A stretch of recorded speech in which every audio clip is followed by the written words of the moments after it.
শহীদদের সাথে গাদ্দারি করবে, শহীদদের সাথে যারা প্রতারণা করবে, তারা ধুলার সাথে মিশে যাবে। শহীদ ওসমান হাদির যে লড়াই, সেই লড়াই হচ্ছে আমাদের লড়াই। শহীদ ওসমান হাদি আমাদেরকে যে আজাদির রাস্তা দেখিয়েছে, সেই আজাদির লড়াই চালিয়ে যাওয়া হচ্ছে আমাদের কাজ। সংগ্রামী উপস্থিতি, আজকে যে জুলাইয়ের উপর ভিত্তি করে যে শহীদদের আত্মত্যাগের মাধ্যমে আজকে আমরা নতুন বাংলাদেশ পেয়েছি, আজকে যে নির্বাচন হয়েছে, সেই নির্বাচন নিয়ে অনেক প্রশ্ন আছে। যাই হোক, তারপর নির্বাচনের পর যে সরকার এসেছে, সেই সরকার আজকে জুলাইকে অস্বীকার করে।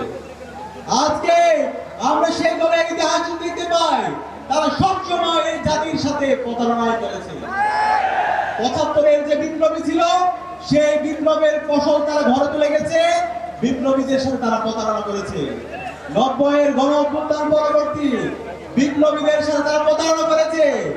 ২৪-এর জুলাই বিপ্লবের যারা বিপ্লবী আছে, সেই বিপ্লবীদের সাথে, বিপ্লবের আকাঙ্ক্ষার সাথে আমরা তাদের প্রতারণা দেখতে পেয়েছি।